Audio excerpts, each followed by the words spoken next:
Mega love shout out everyone. Good morning, good morning. Mega love shout out. Ayan, kamusta po kayo dyan? Kayo ba'y nagkakape dyan? Ayan. Salamat po sa Panginoon sa umagang ito mga kapatid.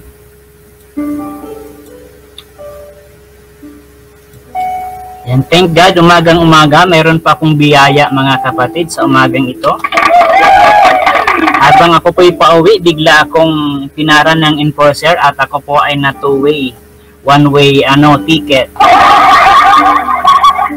Amen. So mga kapatid, good morning, good morning. We are here at Bro Chito Channel sa ating daily morning prayer. Yan, thank God for the gift of life mga kapatid. Salamat sa Diyos sapagkat tayo ay buhay pa rin. Amen. And God always give us a gift of life.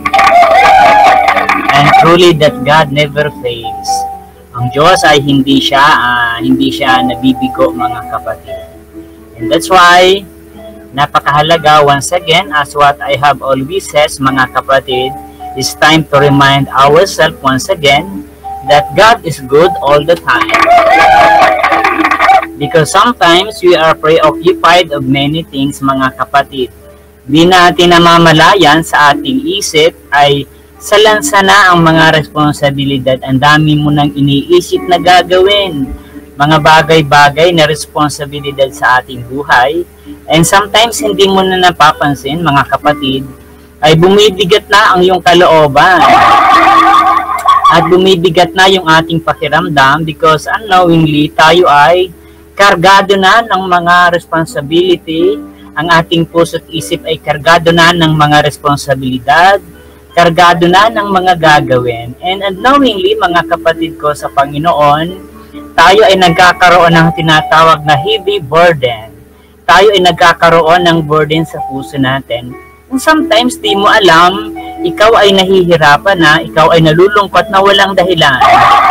And sometimes, nagkakaproblema din tayo na sometimes, hindi natin alam kung bakit ka nalulungkot, kung bakit ka natatakot, kung bakit ka nag-aalinlangan. The reason why, because we are full of many things in this life. And that's why, napakahalaga na sa bawat umaga, let us cleanse ourselves before God.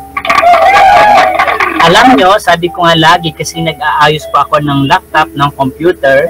Kapag ang laptop ay marami ng files, marami ng mga programs, nahihirapan na siyang kumilos. Lagi nang naglalag yung system ng computer mga kapatid. Alam niyo kung bakit? Punong-puno na siya ng mga files, ng mga junk files mga kapatid. The same with this life mga kapatid. Sa dami mong nakakaharap sa maghapon na responsibilidad, andyan yung labahan, andyan yung bayaran, andyan yung mga sumbong, andyan yung pasaway. At mga kapatid, ito yung nagbibigay ng burden sa buhay natin. But you know what? In this morning, as what I have said, sabihin muli sa iyong sarili that nothing is to worry about. Sabihin mo sa iyong sarili na walang dapat ikabahala, walang dapat ikatakot. Life must go on. And sa pagpapatuloy ng ating buhay, mga kapatid, ang pinakamagandang bagay na pwede nating bigyan ng landas sa ating buhay, walang iba kundi yung landas na ibig ng Diyos nating tahakin mga kapatid. Mega love shout out sa bagong bisita natin si D. Gracie. Mega love shout out. Good morning sa iyo dyan kapatid. Welcome at Bro Chito Channel. Ayan. So mga kapatid ko sa Panginoon, sabi ko nga kanina, it's time to remind ourselves once again. Kung ikaw ay burn out na, kung ikaw ay hirap na, pagod na, kung hindi man hirap na hirap, medyo hirap lang. Kung hindi man pagod na pagod, medyo pagod lang mga kapatid. It's time once again, we come to the point of realization. We always come to the point of realization that life must be enjoyed. That life must be enjoyed in this world mga kapatid. Sayang ng bawat araw na binibigay sa iyo ng Diyos kung uubusin mo lang sa problema. Kung uubusin mo lang sa suliranin mga kapatid. And that's why Wala sa plano ng Diyos na tayo ay kanyang nilikha para lang magulo. Wala sa master plan ng Panginoon na tayo ay magkaroon ng mga hardships, mga difficulties. But bilang tao na limited ang ating kakayahan, bilang tao na limitado ang ating abilidad, we need the unlimited God. Kailangan natin ang Diyos na walang hanggan. We need the infinite God in this life. Sapagkat kulang at kapos na kapos ang ating kakayahan, as what the Bible says, you can do nothing without me. Mga kapatid, wala tayong magagawa kung wala ang kanyang tulong. And that's why the best thing that we can do is to rely ourselves before God. Kaya nga kapag tiningnan mo ng deeper meaning ang hope, ang deeper meaning ng pag-asa ay hindi yung umaasa ka dahil may pera ka na, umaasa ka dahil may trabaho ka na, umaasa ka dahil magsisweldo ka na. Hindi yun ang hope. Hope is to rely on God's blessing and provision. Ang tunay daw na pag-asa ay yung mag-rely ka sa magagawa ng Diyos.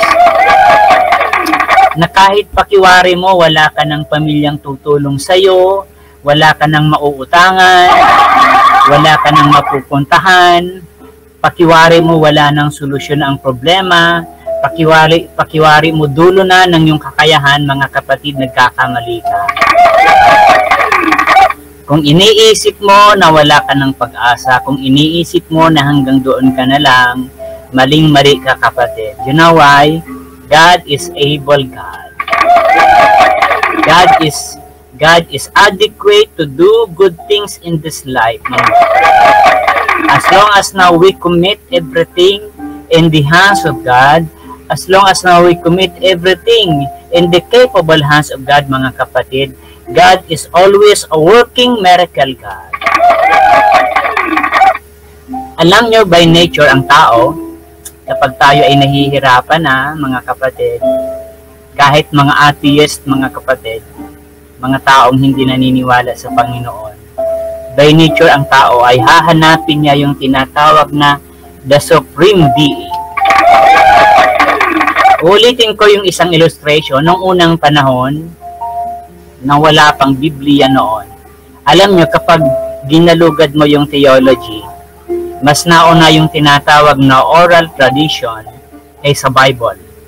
Sapagkat yung Bible ay inattribute na lamang ng mga taong inspired by the Holy Spirit. But ever since, wala pa talagang Bible sapagkat iyan ay inilagay na lang ng Holy Spirit sa mind ng tao para hanapin yan, gawin yan, mga kapatid. Nung mga unang panahon na wala pang nababasang Bible, wala pang church na mga nakatayo noon, wala pang mga sekta, ang tao ay meron ng tinatawag na longingness. Kahit nung unang mga panahon na hindi pa kilala si Yahweh, na hindi pa dumating ang ating Panginoong Jesus, mga kapatid, ang kanilang hinahanap ay ang kanilang sinasamba kung ano-ano na lang. Alam nyo, nung unang mga tao daw noon, sumasamba sa araw, sumasamba sa buwan, sumasamba sa mga hayop, sumasamba sa mga nilalang na lang ng Diyos, mga kapatid.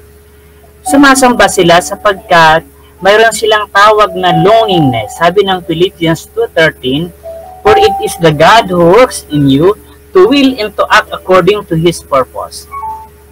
Parang isang bata na walang magulang nung siya ay, parang isang bata na inampun lang.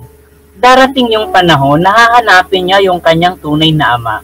The same with this life, mga kapatid. Kapag tayo ay mayroon ng awareness, hahanapin mo yung iyong creator, mga kapatid. Kaya yung tao, kahit hindi pa sila tinuruan ng Bible, kahit wala pa ng Christianity, kahit hindi pa nakakarinig ng Word of God, ang tao ay mayroon ng likas na naghahanap ng Diyos. Naghahanap ng tinatawag na Supreme Being. Dahil doon, ang tao ay sumasamba sa kung ano-ano na lang. Kaya pero alam ng Diyos na kahit ang sinasamba nila mga bato, mga araw, mga buwan, mga hayop, alam ng Diyos na ang naglagay ng ganong hangarin ay ang Espiritong Banal. The same with us, mga kapatid. Hindi ka man makakapag-worship, hindi ka man makakapagtawag sa Panginoon kung wala yung hangarin na binigay ng Diyos, mga kapatid. Kaya nga napakahalaga sa ating buhay na tayo ay mag-respond sa willingness ng Panginoon sa buhay natin. Mag-respond tayo sa will ng Diyos sa ating buhay, mga kapatid. At ito yung napakagandang bagay. The more na tayo ay linulubog sa presensya ng Panginoon, the more na nagiging maganda ang ating buhay. Isang illustration, mga kapatid, kapag magluluto ka daw, kailangan ang ulam, ang isda o ang karne ay ibabad mo sa ingredients, mga kapatid. Kapag ang isang isda ay nakababad sa ingredients, kapag niluto mo yan, nakapenetrate na yung patis, yung bawang, yung paminta, nandoon na sa binabad mo, mga kapatid. Bakit? Kapag ang isang isda ay nakababad sa isang tinimpla mong pangbabaran, ang kanyang lasa ay nandoon na sa isda. In the same with us, kung saan ka nakababad, ganun din magiging kung sino tayo, mga kapatid. Kapag nakababad ka sa mga chismusa, ganun din ang mangyayari sa buhay natin. Kapag nakakababad ka sa mga sugarol, darating yung panahon, magiging ka na rin magaling na sugarol. Kapag ikaw ay nakababad sa salita ng Diyos. Kapag ikaw ay nakababad sa mga positibong tao, kapag ikaw ay nakababad sa magagandang bagay, mga kapatid, sabi nga sa akin na basa, your life will never be the same way again. Kaya mga kapatid ko sa Panginoon, saan ka ba magbabad? Sometimes, hindi naman po sa pagmamaliit o sa pag-judge ng ating ibang mga kapwa kapatid.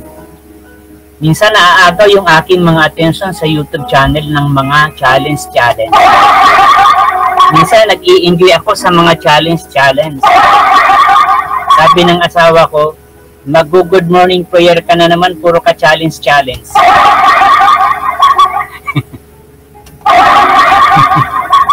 Mega love shout out, Hot Mama, good morning. Indian Face, good morning sa inyong lahat dyan. So once again, tayo ay kailangan mababad, sabi ni Ate Connie, babad sa white. Wala namang masama sa white kaya lang, si Madam Lydia Vlog, huwag magbabad sa white kasi ang mata niya. Kapag ang channel mo ay very productive, magbibigay ng information, magbibigay ng entertainment, magbibigay ng encouragement, mas maganda yon. Pero kung magbibigay ng masamang impluensya, I don't know, we cannot judge, hindi tayo pwedeng manghusga, kanya-kanya tayong options sa buhay. No one can judge, mga kapatid. Walang sino mang pwedeng manghusga. Sabi ko nga sa pag-share, nung si Jesus ay mahuli nahuli yung nakikiapit, sabi ni Jesus, yung walang kasalanan siyang unang bumato. Sabi ko, mayroon bang bumato? Sabi nila, brother. Sabi ko, bakit walang bumato? Kasi Brad, walang bato. Hindi yan ang point. Walang bumato kasi lahat tayo ay makasalanan. Amen? So sa umagang ito, mga kapatid, I hope you got my point. Let us pause for a while and let us talk to God. Tayong lahat ay nagkulang, nagsobra, nagkamali, but God is sufficient. God is more than enough that can satisfy all our needs.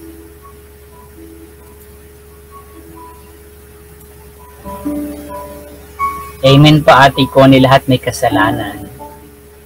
And that's why, sabi ko nga lagi, kung hindi tayo nahihiyang gumawa ng mali, huwag din tayong mahiyang gumawa ng tama. Huwag tayong mahiyang mag-worship, manalangin. Huwag nating kahiyaan na tayo ay banal. Host, pahiling po kay God ng ating kalusugan. Masama po kasi ang pakiramdam. Amen po, Sister Mayet. Good morning po at in Jesus' name ay pagalingin ka ng ating Panginoon. Praise God, hallelujah. Dakilang Diyos na makapangyarihan, labis po ang aming pagpapasalamat sa napakagandang umagang ito na dinagdag mo muli ang buhay na ito, Panginoon. Lord, we thank you, God, for you said in your word na kahit isang araw, isang minuto, isang saglit, ay hindi namin kayang dagdagan ang aming buhay. But we thank you, God, sapagkat dumating kami sa edad na ito. Ang bawat araw kami po'y gumigising ay isang napakagandang biyaya. Panginoon, ang dami na po naming karamdamang dinaanan. Ang dami ng mga aksidente na dapat sana ay nawala na ang buhay namin. Ang dami ng nabingit kami sa mga kapahamakan. But Lord, your protections is abundant for those who always trust in your hand. Panginoon, sa mundong ito wala kaming katiyakan. Hindi namin alam ang mga susunod na oras, araw at panahon. Hindi rin namin kontrolado ang bawat pagkakataon. Wala kaming ibang alam kundi ang panahon ngayon na kami po'y lumalapit sa iyo at dumudulog. Father God, wala kaming katiyakan sa aming sariling kakayahan. But we thank you, Lord, for giving us the courage, for giving us the wisdom to entrust ourselves, our family into your hands, to entrust everything into your capable hands, O God. Panginoon, napakarami na pong taon na ginawa naming araw yung gabi just to earn money. Maghanap buhay, magpagod, mag-overtime. Pero Panginoon, gaano man karami ang pera namin, minsan isang lagnat lang, kulang pa, O Lord. Isang karamdaman lang, kulang pa ang pera namin para kami po ay gumaling. But Lord, we thank you for your divine healing, O God. Wala pong halaga ang gamot na aming iinumin kung hindi mo kami dadagdagan ng buhay. Walang halaga ang mga kakainin namin kapag ikaw ang kumuha ng buhay namin. And that's why we draw near to you, Father God. Kami po'y lumalapit sa iyo, Panginoon. Because we accept that we can do nothing without your help. Alam namin na wala kaming magagawa kung wala ang iyong tulong. But as what Saint Paul says, Panginoon, maranasan man namin ang tagutom, taghirap, karamdaman, pandemyang ito, ay magagawa namin magtagumpay dahil mayroong lakas na galing sa iyo, Panginoon. I-bless mo, Father God, ang aking mga kapatid sa umagang ito. Dalangin po namin, Panginoon, ang ibayong karunungan at kalakasan sa buhay na ito, O Diyos. Sapagkat kung sa aming sariling kakayahan, wala kaming katiyakan. Pero sa iyong mabuting kamay, O Diyos, naniniwala kami na ikaw ang tapat na Diyos. You are a working miracle God. You are an infinite God. You are an omniscient God, and you are the omnipotent God. Panginoon, iba't iba man ang aming problema, kung meron man, suliranin, karamdaman, mga kabigatan. Naniniwala kami na ikaw lang ang iisang Diyos na aming tinatawagan. Ikaw, Yahweh, in the name of Jesus, Father God. Sa tulong ng iyong Espiritong Banal, naniniwala kami na patuloy mo kaming igagay sa aming pang-araw-araw na buhay, sa aming journey sa ibabaw ng mundong ito, Panginoon. Bigyan mo kami ng kapayapaan sa gitna ng magulong sitwasyon.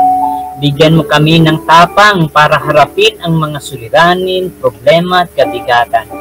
Ng katatagan, Panginoon, na malampasan ang bawat hamon ng buhay na ito. Bigyan mo kami, Father God, ng pagtitiis sa mga sitwasyon na gusto na naming bumitiw, gusto na naming tumigil, Panginoon. Father God, hindi po namin kayang dagdagan ng mali ang isang mali, Panginoon. But we do believe, ano man ang aming itanim, yun ang aming anahin, Panginoon. Bigyan mo kami ng kakayahan na lumapit sa iyo lagi, magtiwala sa iyo lagi at manampalataya sa iyong kapangyarihan. Pagpalain mga aking mga kapatid ang mga personal na buhay. Hindi man kami magkakilala ng personal, hindi man kami magkita-kita ng personal, Iisa kami sa Espiritu, Panginoon, na walang ibang nagtitiwala sa iyo, O Diyos. Because we do believe as what you promise in your word, saan man may dalawa o tatlo na nagkakaisa sa paghingi sa pangalan ni Jesus, ang aming kahilingan ay ipagkakaloob mo, Lord. Pagpalain mo sa umagang ito ang aking mga kapatid na nasa ibang bansa, anumang oras, umaga man, gabi man, tanghali man, hapon man. Naniniwala kami na ikaw ang Diyos sa lahat ng panahon.